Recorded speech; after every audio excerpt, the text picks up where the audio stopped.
Righty-ho. Now, that's critical. In a way, that's as critical, but before we... This is going to be part one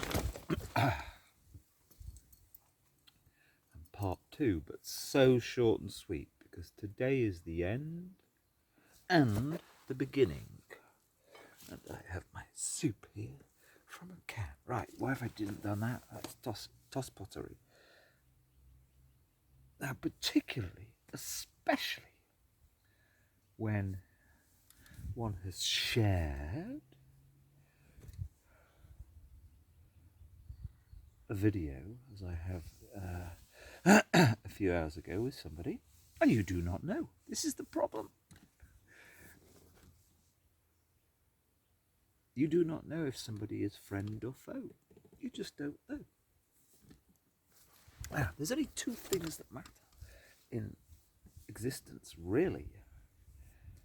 And the first is within this.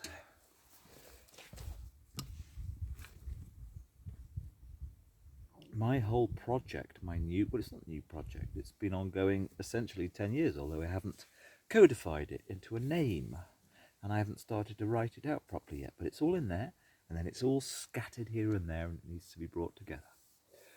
My project is about only one thing. A couple of weeks ago, I was with a woman who makes me feel nice being with her, but anyway, the kids especially make me feel, well, great kids, but then that's wrong, all kids are great. Anyway, a promise was made to the kids. Now, unfortunately, I know that even that woman who wouldn't be looking at this, she's one of those who will be sitting on her phone scrolling, and she will be captured by the eye candy here and there. And anyway, she's nothing.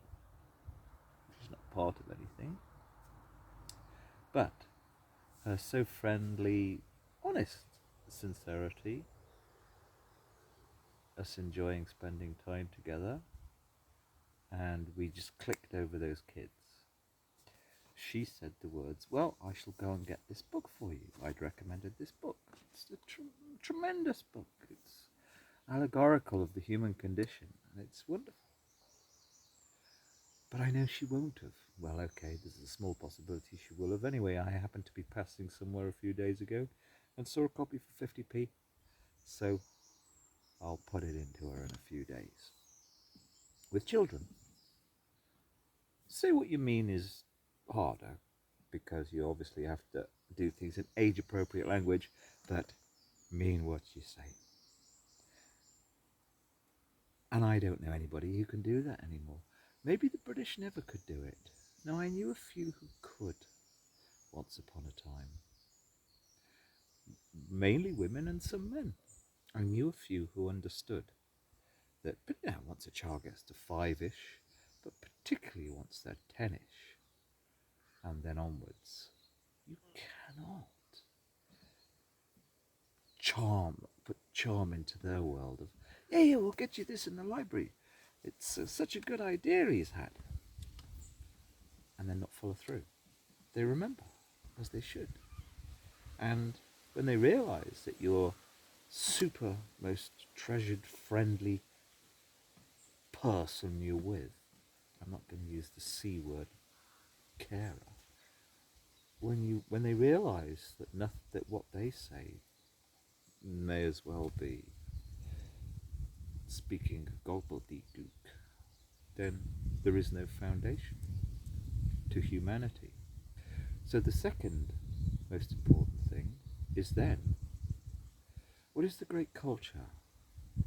What are the great broadcasts in this wider sense that I've written an essay, an audio essay in my next iteration? What is the great, simple, wise, persuasive, evocative culture that helps us gradually turn into that person? I wouldn't have understood it until 25 years ago myself, but I did understand it. No, 28 years ago, 30 years ago, when I started to spend a lot of time with young children out of the blue, it's because I was still totally incomplete, but I at least had some, and it's a horrible word, moral. I had some moral training within me from the good culture that allowed me to say, me, get your persona, your ego aside, and make sure you're learning how to simply but properly influence, raise them, not love or even bond with, because there's the fundamentals, the foundational stuff. An adult, and children will latch on to any adult who spends a bit of time with them and they feel okay about that. As that person in their life, you are so big in their life, even though they may only be 10 minutes in your life. If you say you're going to do something, you've got to realize that that's the golden rule. That's the prime commandment. Right, and I'm going to eat my soup, and then there's going to be a little part two. Most important thing of all, you see, I met this woman here yesterday. We had a good hour's chat, and then we had a couple of hours chat walking up into the hill. I so needed to meet her. If I die now, the extra little bit to add in, having your ideal reader, target, audience, I didn't realise till an hour ago I did find her. 3 months ago, even if I'll never meet her, I found her. I wasn't looking for her. But then this woman who came by yesterday, also, she's the target who you should be aiming at. But I know, it's been my project for 20 years in a way, learning about these people. She would call herself worthy and very able. You won't be able to reach her. So I've got a target, and the target that I should be aiming for, but I know couldn't reach, can't reach. And then I have jokingly the one who's the enemy, who powers it, as in, so as not to be like him, is the project. Food!